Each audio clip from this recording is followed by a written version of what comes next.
Cümleten selamun aleyküm hanımlar. Divapatik YouTube kanalıma hepiniz hoş geldiniz. Bugün birlikte iki şiş dikişsiz çok güzel, çok şık bir patik yapacağız. Ben patiğimde krem ve mavi olmak üzere iki tane normal patiklik ip kullandım. Şişlerim 3 numara. Modelimiz de şöyle. Çok güzel, çok şık, çok hoş bir model oldu hanımlar. Patiğimiz bu şekil. Tabanımız. Görüldüğü üzere patiğimizin hiçbir yerinde dikişimiz yok ve patiğimizin topuk bölümü. Dikişsiz, çok kullanışlı, çok güzel, şık bir model oldu. Bu patik benim elimin ölçülerine göre 37, 38 ve 39 numara ayaklar için uyumlu oldu. Patiğimize şu kenar bölümden başlayacağız hanımlar. Şu mavi ipimin ucunda ortalama 1 metre kadar bir ip bıraktım. 95 ilmek atıyorum. 95 ilmek başlayacağım. 1, 2, 3, 4, 5. Bu şekilde 95 ilmek atalım gelelim. Evet, 95 adet ilmeğimi attım geldim hanımlar. Şöyle ucunda bir miktar ipimiz kaldı. Bunu kesmeyeceğim. Tabanda yine kullanacağız. Şöyle sarıyorum dolaşmasın elimize diye. Şöyle ucunu kısaltmış olduk. Hanımlar şimdi geri dönüyoruz. Patiğimizin bu bölümlerinde haroşa örgü uygulaması yapacağız. Ben örgümüzün hem ön hem arka yüzünde düz örgü örerek haroşalarımı elde ediyorum. Kenar ilmeğimi aldıktan sonra diğer ilmeklerimi düz yani haroşa öreceğim. Bu şekilde. Dileyen örgüsünün her iki tarafında ters örgü örerek de haroşayı yapabilir. Hangisi kolayınıza gidiyorsa artık. Bu şekilde sıra sonuna kadar ilmeklerimizi haroşa örelim gelelim. Sıra sonuna kadar ilmeklerimi ördüm hanımlar, geri dönüyorum. Şimdi ön yüzdeyiz. Ön yüzde olduğumuzu şöyle kabul ediyorum. Şu başlangıç ipimiz eğer sol taraftaysa ön yüzdeyiz demektir. Ön yüzde bakın bir diş haroşamız oluştu. Örgümüzün ön yüzünde ve arka yüzünde ilmekleri düz örünce bir diş haroşa oluşuyor hanımlar. Yine burada haroşalara devam edeceğiz. Kenar ilmeğimi aldım, ön yüzdeyiz. İlmeklerimizi sıra sonuna kadar bu şekilde öreceğiz. Ardından geri döneceğiz. Arka yüzde de yine düz öreceğiz. Burada böylece iki diş haroşa olacak. Bu bölümde bu şekilde haroşalara devam edeceğiz. Hanımlar patiğimizin şu bölümüne toplamda bu mavi ipimiz ile 6 diş yani 6 sıra haroşa örmemiz gerekiyor. Burada 6 sıra haroşa olana kadar örelim gelelim, ardından modele birlikte devam edeceğiz. Evet hanımlar, 6 diş yani 6 sıra mavi ipim ile haroşalarımı ördüm. Şimdi buraya haroşamı öreceğim. Krem ipim ile devam edeceğim haroşama. Krem ipimi ekliyorum. Hemen şurada ilk ilmeğimi örerek başlayacağım. Renk geçişim olduğu için. Bu defa haroşamı krem ile öreceğim. Şu ikinci ilmeğimi de hemen ördükten sonra krem ipimin ucunu düğümlüyorum. Mavi ipimiz beklesin hanımlar. Haroşaya krem ile bu şekilde devam edeceğiz. Şöyle kremin ucunu da gizleyerek götürüyorum. Bu şekilde ön yüzdeyiz. Sıra sonuna kadar öreceğiz. Arka yüze döneceğiz. Tekrar krem ipimizle öreceğiz. Krem ile bir diş haroşa olacak. Ardından maviye geçeceğiz. Bir diş haroşamızı tekrar mavi ile yapacağız. Sonra tekrar bir diş krem. Yani bir krem, bir mavi, bir krem. 3 diş haroşamızı öreceğiz. Bu şekilde haroşalarımızı tamamlayalım. Gelelim ardından patiğimizin bu üst bölümüne geçeceğiz birlikte. Evet hanımlar, bu bölüme bir krem, bir mavi, tekrar bir krem haroşamı ördüm geldim. Şimdi krem ipimi burada keseceğim. Şöyle ortaya tekrar ekleyeceğiz kremi. Şöyle mavi ipimi bağlıyorum buraya kreme. Patiğim sökülmesin. Şuraya 2 tane düğüm attım. Şimdi şişimizde 95 ilmeğimiz var. Patiğimizin şu orta bölümü 15 ilmekten oluşuyor. 95'ten 15'i çıkartınca geriye 80 kalıyor. 80 ilmeği de iki yana eşit paylaştırınca yanlara 40'ar ilmek düşüyor. Öncelikle bu ilk kenara 40 adet ilmek şöyle örmeden alıyorum. 2, 3, 4, 5, 6, 7, 8, 9, 10, 11, 12, 13, 14, 15, 16, 17, 18, 19, 20, 21, 22, 23, 24, 25, 26, 27, 28, 29, 30, 31, 32, 33, 34, 35, 36, 37, 38, 39, 40. 40 ilmeğimi aldım hanımlar. 40 ilmek duruyor şimdi. Tekrar krem ipim ile şu orta bölümü yapacağız. Krem ipimi bu ortadan itibaren ekleyeceğim hanımlar. Öncelikle şu 40 ilmek burada. Ardından buradaki ilk ilmeğimi şöyle normal düz olarak örüyorum. Ardından şu modelin ilk alt zeminini ön yüzde oluşturacağız hanımlar. Bir ilmek düz ördüm. Hemen yanına 2 ilmek ters öreceğim. 1, 2. 2 ilmek ters ördüm. 1 düz 2 ters. Şimdi devam ediyorum. 1 ilmek düz örüyorum. 3 ilmek ters. 1 ilmek düz örüyorum. 3 ilmek ters. 1 ilmek düz ördüm. Şimdi bakalım burada kaç ilmek ördük toplam? 15 olacak. 1, 2, 3, 4, 5, 6, 7, 8, 9, 10, 11, 12. Yanına 2 ilmek ters örüyorum. Bir düz örmüştük. 2 ilmek ters ördüm. 14 oldu. 15. ilmekte şu öndeki ikisini alıyorum. Bakın ilk kesimi burada yapacağız. 15. ilmekte öndeki 2 ilmeği birlikte keserek ördüm hanımlar.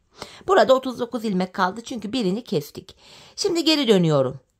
Hanımlar şuradaki modelimiz 4 sıradan oluşuyor. Şu ön bölüme kurduğum model. Modele arka yüzde başlayacağız. Arka yüzde hanımlar modelde birinci sıramız. İpim karşıda ilk ilmeği örmeden aldım. Yanına 1, 2 ilmek düz ördüm. Ön yüzde ters ördüğüm ilmekleri arkada düz örüyorum. Ardından ipimi şişime şöyle doluyorum. Buradaki bakın bir ilmeği örmeden sağ şişime aldım. Yanına yine 3 ilmek düz öreceğim. 1, 2, 3. İpimi şişime doluyorum. Ön yüzde düz olarak ördüğümüz ilmek arka yüzde ters. Bunu örmeden aldım. Burada bakın 2 ilmek oldu. Tekrardan 3 ilmek düz örüyorum. Buradaki bir ilmek bir ters ilmek var. İpimi şişime doladım. Bunu da sağ şişime örmeden alıyorum. Yanına hemen 2 ilmeğimi düz ördüm. Bu sonuncu ilmeği örerken bakın yine kesim yapacağız. Yanından da bir ilmek alıp ikisini keserek örüyorum. Buradan da kesim yaptık. 14 ilmek örüyoruz. 15'te kesim yapıyoruz. Kesimden sonra geri dönüyorum hanımlar. Yine ilk ilmeğimi örmeden aldım. İpim karşıda.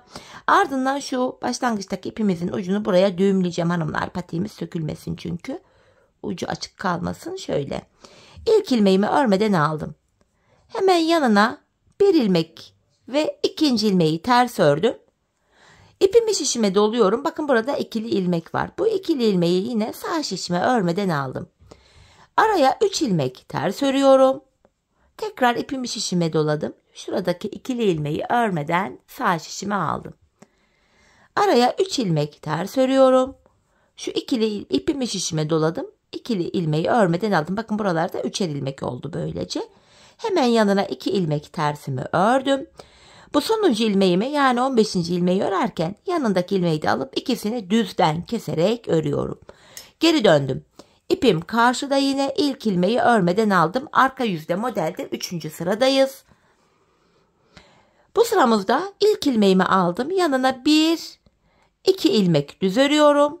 Bakın burada üçlü ilmek oluştu. Bu üçlü ilmeğin üçünü birden şöyle tersten örüyorum. 3 ilmeği sol şişimden bırakmadım. İpimi şişime doluyorum. Bu 3 ilmeğin üçünü tekrar örüyorum. Yani tersten bu 3 ilmeğin içinden tekrar 3 ilmek çıkarttık. Yanına 3 ilmek düz öreceğim. 1, 2, 3. Tekrar üçlü ilmek var. Tersten 3 ilmeğin içinden yine şöyle 3 ilmek çıkartıyorum. Araya 3 ilmek düz öreceğim. 1, 2, 3. Yeniden bakın 3 ilmek var burada. Üçünü birden ördüm. İpimi şişime doluyorum. Aynı 3 ilmeğin içinden bir ilmek daha çıkarttım. Bakın burada son 3 ilmek kaldı. İlk ikisini normal düz ördüm. Sonuncuyu örerken yandan da bir ilmek alıp ikisini kesiyorum. Tekrar geri döndük. Her kesimde şu yanlardaki ilmekler birer birer azalıyor. Şimdi ön yüzde modelde 4. sıramız. İlk ilmeğimi örmeden aldım. İpim karşıda. Yanına bir ilmek ters ördüm. Bakın hanımlar burada bir tane ters ilmeğim bir de burada bir ilmekten 3 ilmek çıkartmıştık bunlar var. Şimdi bu ilmeğimi bir ilmekten 3 ilmek çıkarttık. Bu ilk ilmeği alıyorum. Ters ilmeğimin önüne getirerek şöyle ikisini birlikte keserek örüyorum. Ortadaki bir ilmeğimi normal düz ördüm. Bu diğer 3. ilmeği örerken yanındaki bir ters ilmeği de alıp ikisini de bu defa şöyle sola doğru keserek örüyorum. İlk modeli yaptık. Arada bir tersimiz var. Yeniden bakın. Şurada bir üçlü ilmek var. Burada bir ters ilmek var. Bu üçlü ilmeğin ilkini aldım. Ters ilmeğin önüne bırakıp ikisini keserek örüyorum. Ortadaki bir ilmeğimi tek normal düz ördüm. Bu 3. ilmeği de yanındaki ters ilmekle birlikte keserek örüyorum. Yine arada bir ilmek tersim var. 3. modeli de yapacağız. Ön bölüme çünkü 3 tane model kuracağız. Bu üçlü ilmeğin ilkini aldım. Ters ilmeğin önüne getirip ikisini keserek ördüm. Ortadaki bir ilmeğim düz. 3. ilmeği örerken yandakini de alıp ikisini keserek örüyorum.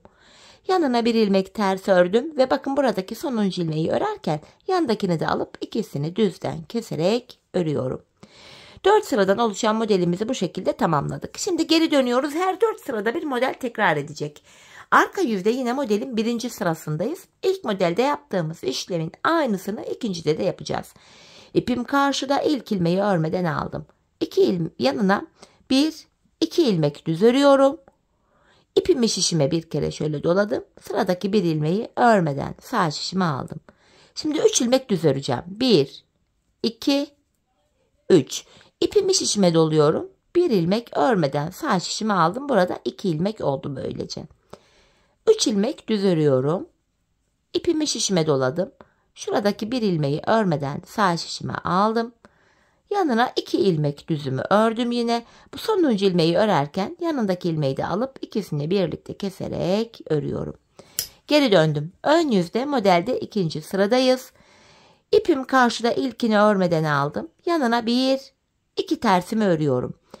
İpimi şişime doladım. Öndeki ikili ilmeği örmeden sağ şişime aldım. Bakın burada 3 ilmek oldu. Aralara 3 ilmek ters örüyorum. İpimi şişime şöyle doladım. Öndeki ikili ilmeği örmeden aldım. Araya 3 tane ters örüyorum. İpimi şişime doladım. Bu ikili ilmeği örmeden alıyorum. Yanına 2 ilmek ters ördüm ve son bir ilmeği örerken kesimimi yapıyorum. Ön yüzde 2. sırayı yaptık. Arka yüzde modelde 3. sıradayız. İpim karşıda ve ilk ilmeğimi örmeden aldım. Yanına 2 ilmek tersimi ördüm. Bu aşamada hanımlar, burada üçlü ilmek var. Tersten 3 ilmeğin 3'ünü birden örüyorum. İpimi şişime doladım. Aynı yerden bir ilmek daha çıkarttım. 3 ilmekten 3 ilmek çıkarttık. Araya 3 ilmek düz öreceğim. Tekrar üçlü ilmek. Tersten 3 ilmeğin içinden 3 ilmek çıkartıyorum. Araya 3 ilmek düz örüyorum. Üçlü ilmeğim var. Üçünü birden ördüm. İpimi şişime doladım. Aynı yerden bir ilmek daha çıkarttım. Yanına 2 ilmek ördüm. Bu sonuncu ilmeği örerken yandan da bir ilmek alıp ikisini kesiyorum. Tekrar geri döndük. Modelde ön yüzdeyiz hanımlar, 4. ve sonuncu sıramız. Ördükçe kendini gösteren bir model. İpim karşıda, ilk ilmeğimi örmüyorum. Bir ilmek ters ördüm. Şimdi burada üçlü ilmek var. Bu ilk ilmeği alıyorum. Sağındaki ters ilmeğin önüne şöyle getirdim. Bakın sağa doğru kesimimi yaptım. Ortadaki bir ilmeğimi düz ördüm. 3. ilmeği de hemen solundaki ters ilmekle birlikte keserek örüyorum hanımlar. Ortada bir tersimiz var. İkinci modeli yapacağım. Bu ilmeği alıyorum. Sağındaki ters ilmeğin önüne bırakıp ikisini kestim. Ortadaki bir ilmeği düz ördüm. Bu 3. ilmeği örerken yanındakini de alıp ikisini kesiyorum. Arada bir tersimiz var. Sonuncu modelimde de yine aynı işlemi yapıyorum. Bu şekilde ortadaki biri düz ördüm. 3.'yü örerken solundaki ters ile birlikte keserek örüyorum. Yanında bir tersim var ve sonuncu ilmeği örerken yine kesimimi yaptım. Evet, 4 sıradan oluşan ikinci modeli bitirdik. Şimdi tekrar geri döndük hanımlar. Arka yüzdeyiz. 3. modeli de birlikte kuralım, iyice anlaşılsın. 3. model 1. sıradayız. İp karşıda, ilkini örmeden aldım. 2 ilmek düz örüyorum yine. İpimi şişime doladım. 1 ilmek örmeden alıyorum. 3 ilmek düz örüyorum.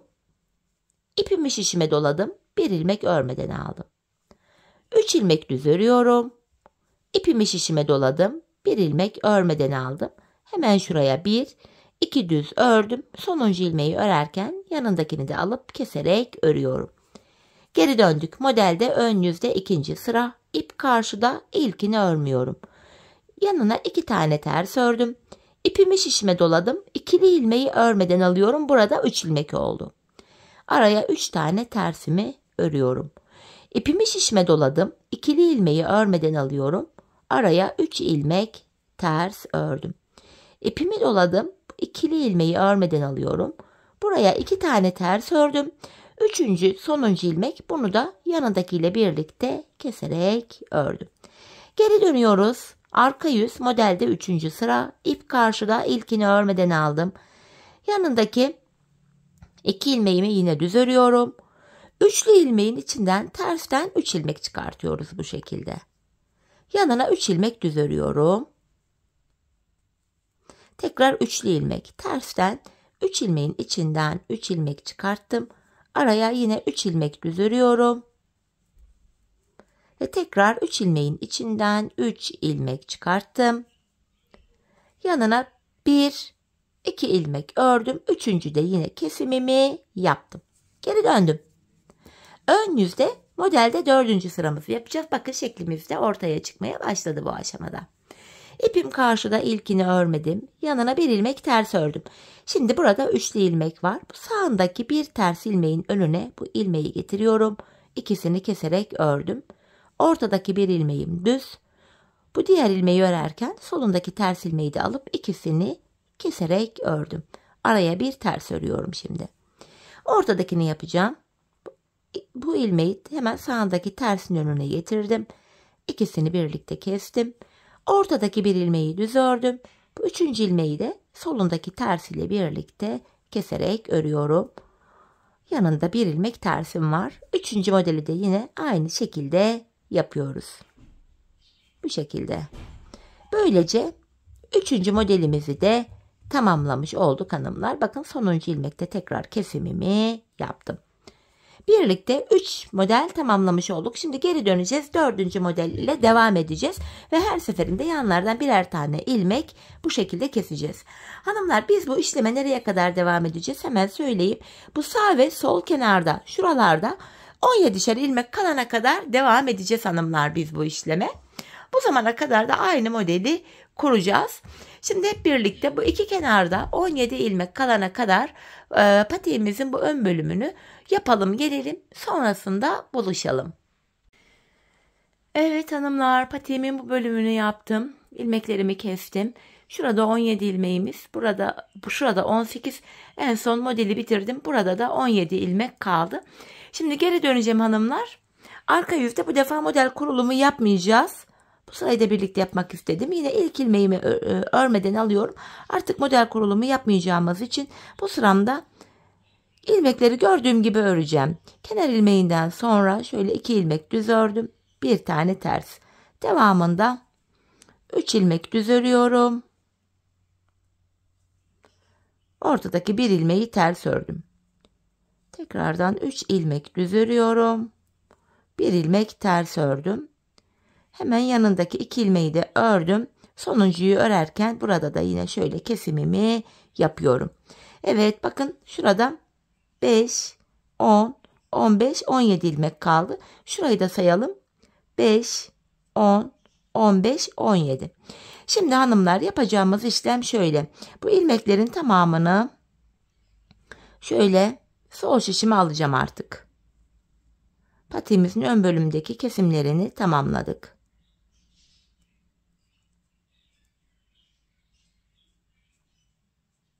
Şöyle hepsini sol şişime aldım. Bu aşamada tekrar şu mavi ipimi alıyorum. İlmeğimi örerek başladım. İlmeklerimizi mavi ipimiz ile örüyoruz düz olarak.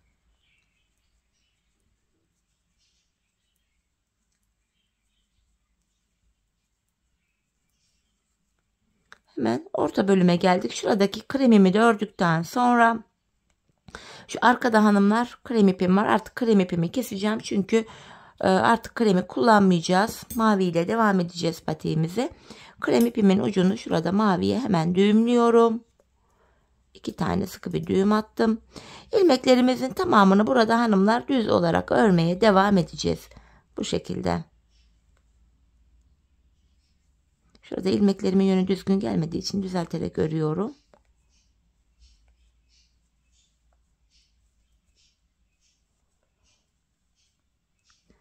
Şimdi şuradaki ilmeğimizi örerken hanımlar bakın şu aradan giriyorum. Bakın şu aradan ortada delik görüntü oluşmasın diye bunu şişime aldım. Solundaki ilmekle birlikte burayı örüyorum. Bu bölümde delik görüntü oluşmasın diye. Yine devamındaki ilmeklerimizi de bu ön yüzde düz olarak örüyoruz.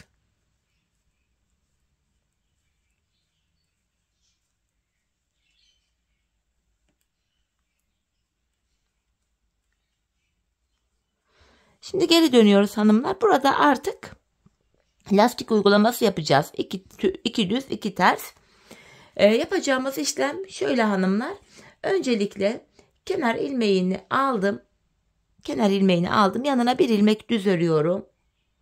Devamında 2 ters 2 düz. 2 ters 2 düz. Bu şekilde lastik uygulaması yapıyoruz. 2 ters 2 düz. Sıra sonuna kadar ilmekleri 2 ters 2 düz örelim gelelim. Sıra sonuna kadar ördüm ilmeklerimi, geri dönüyorum hanımlar. Arka yüzde bu ilk sıra lastiğimizi yaptık. Şimdi ön yüzde lastikte ikinci sıradayız. İlmekleri gördüğümüz gibi öreceğiz. Kenar ilmeğimi aldım. Hemen 2 düz ilmeğim var. Düz örüyorum. Yanına 2 ters. İlmekler gördüğümüz gibi örülüyor. 2 düz 2 ters 2 düz 2 ters 2 düz 2 ters. Bu şekilde sıra sonuna kadar ilmekleri öreceğiz. Lastikte ikinci sırayı tamamlamış olacağız. Ardından geri döneceğiz. Arka yüzde yine 2 düz 2 ters ilmekleri gördüğümüz gibi öreceğiz. 3 sıra olacak. Ön yüzde yapacağız 4. Böyle devam edecek. Ben patiğimizin şu bilek bölümüne hanımlar toplamda buraya 9 sıra lastik ördüm. Sizler dilerseniz buradaki lastik sırasını artırabilirsiniz. Daha çok böyle bot patik tarzı elde edebilirsiniz böylece. Dilediğiniz sayıda bu lastiği uzatabilirsiniz. Ama ben 9 sıra yapmak istedim.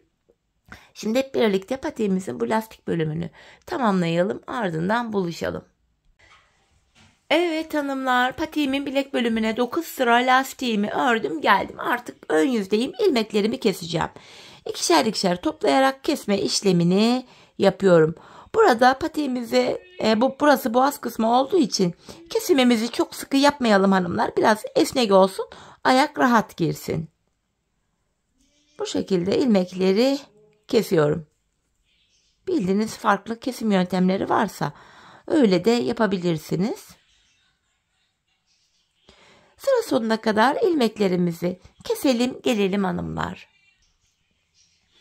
Evet hanımlar, ilmeklerimin tamamını bakın bu şekilde kestim. Patiğimizin boğaz kısmı şöyle esnek olacak hanımlar kesimden sonra. Hani çok sıkı kesim yaparsak burası açılmaz. Bakın tam olarak şurayı gösteriyorum. Burası çok önemli bir detay. Bakın şurası esnek olmaz. Patik ayağa girmez. Bu nedenle bu şekilde esnek kesim yapmakta fayda var. En son burada bir ilmek kalmıştı. Şuraya hanımlar şöyle 2 tane zincirimi çektim ve ipimizi kesiyorum. Patiğimizin bilek bölümünü tamamladık. Şimdi patiğimizin tabanını öreceğiz hanımlar. Tabanımıza başlayacağız. Evet, tabanımızı yapmak için hemen ucuna sarmış olduğumuz şu ipimizi açacağız hanımlar. Tabanda kullanacağız çünkü. Şöyle ipimizi açtım. Tekrar mavi ipime düğümlüyorum burayı. Şöyle düğümümü attım. Hanımlar, patiğimize 95 ilmek olarak başlamıştık. Bakın şu ipin geldiği yerden ilk başlangıç yerimiz. Hemen şişimi bakın ilk kenar ilmek yerine takarak bir ilmek çıkarttım. Sırasıyla başlangıç yerlerine ilmeğin iki kanadına birden girerek ilmekler çıkaracağız. Bakın bu şekilde. Başlangıç yerlerine ilmeğin iki kanadına birden girerek sırasıyla tabanımız için ilmekler çıkartıyorum. Böyle. Hanımlar 95 ilmek olarak başlamıştık patiğimize. 95 ilmek başladığımız yerden yine 95 ilmek çıkaracağız. Yani buradan şu diğer uca kadar toplamda yine 95 adet ilmeğimizi çıkaralım gelelim. Evet hanımlar, diğer uca kadar toplam 95 ilmeğimi çıkarttım geldim. Şimdi geri dönüyorum. Hanımlar kenar ilmeğimi aldım. Arka yüzdeyiz. İlmeklerimizin tamamını yine sıra sonuna kadar düz yani haroşa olarak öreceğiz. Bu şekilde ilmeklerimizi sıra sonuna kadar örelim gelelim. Evet hanımlar, sıra sonuna kadar ilmeklerimi ördüm. Ben düz şiş kullandığım için böyle kırışık duruyor burası. Direğen misinalı şiş de kullanabilir, daha rahat olacaktır. Şimdi burundan başlayarak tabanımızı öreceğiz. Şişimizde 95 ilmeğimiz var. 9 ilmek ben buruna ayırıyorum. Geriye 86 ilmeğimiz kalır. 86 ilmeği de iki yana eşit paylaştırınca yanlara 43'er ilmek düşüyor. Öncelikle tabanımızı yapabilmek için bu kenardaki ilk 43 ilmeğimizi öreceğiz. Bu şekilde 3 oldu. 4, 5, 6, 43 adet ilmeğimizi örelim gelelim. 43 ilmeğimi ördüm geldim hanımlar. Şimdi patiğimizin burnu için 9 ilmek daha örüyorum. 1, 2, 3, 4, 5, 6, 7, 8 ve 9. Saydığımızda şu kenarda da 43 ilmek kalıyor. 9 ilmekten sonra geri dönüyorum.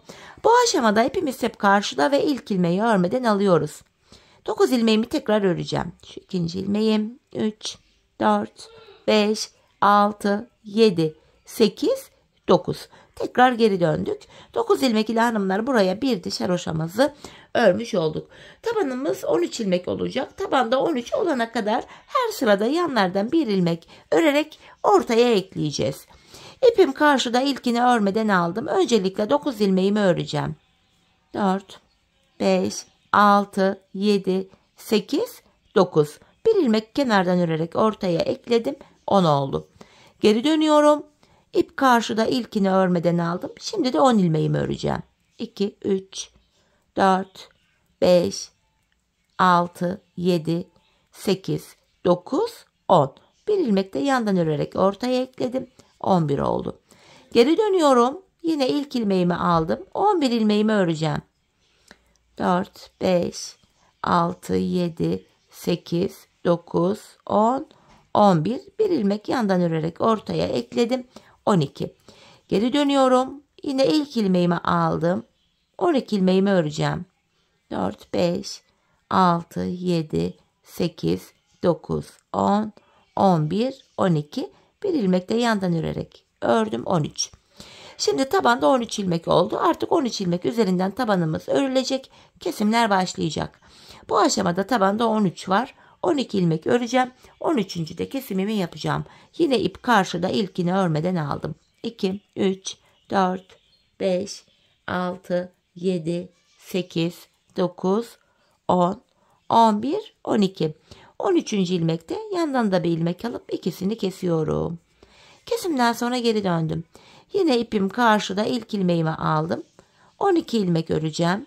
3, 4, 5, 6, 7, 8, 9, 10, 11, 12.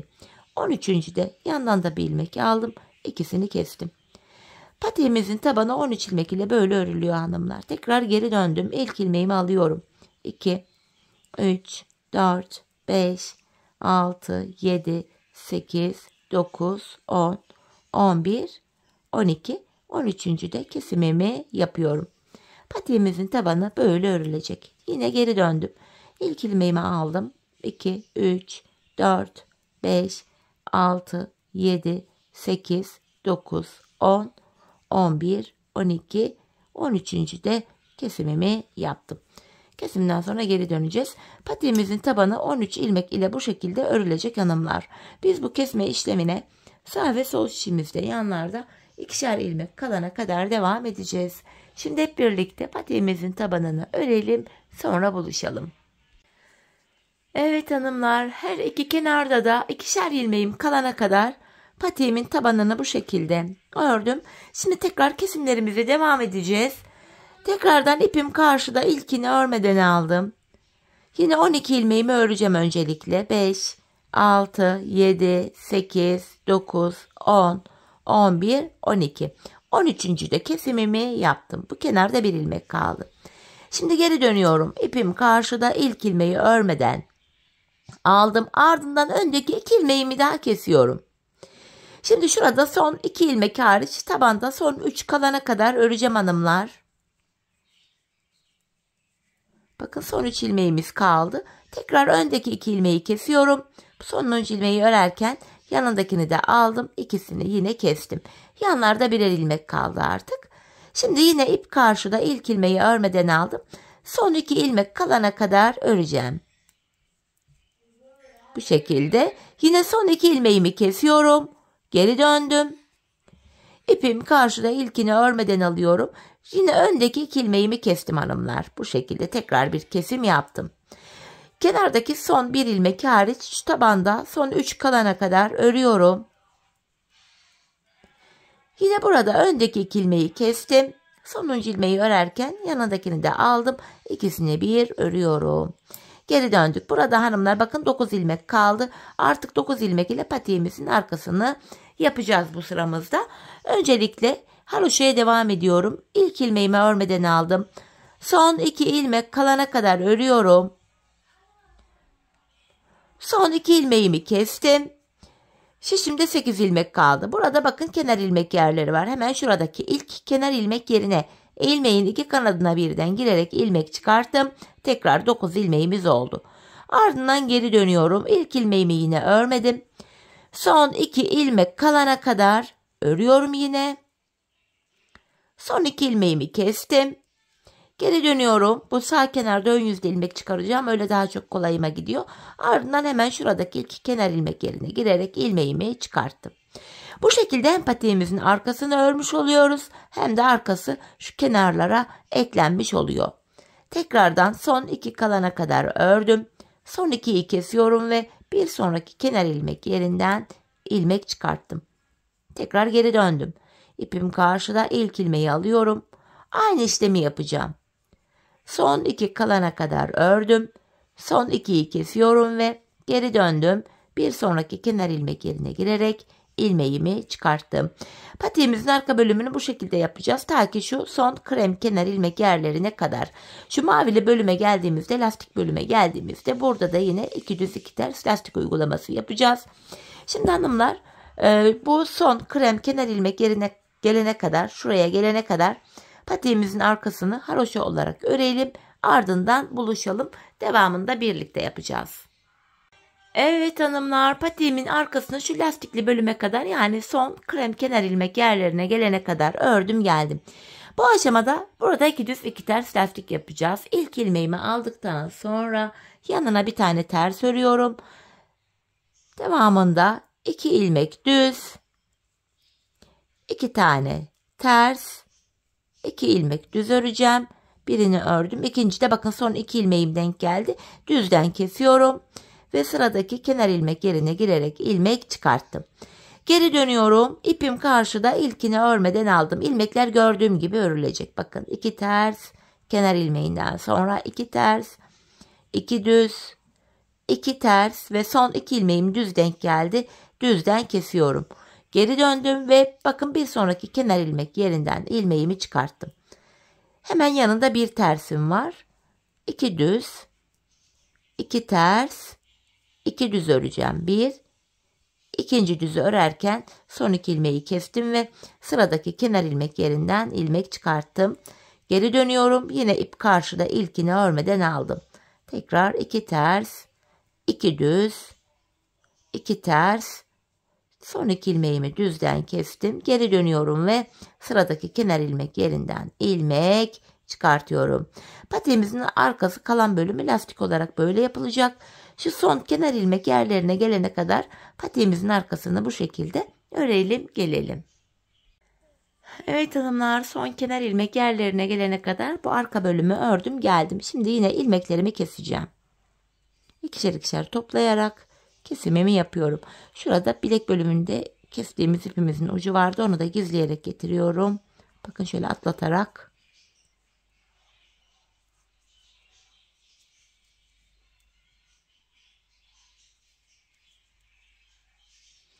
Son bir kaldı. Onu da kestim. Hemen burada tümsek bir görüntü oluşmasın diye tığ yardımıyla şöyle dibine batarak burayı düzlüyorum.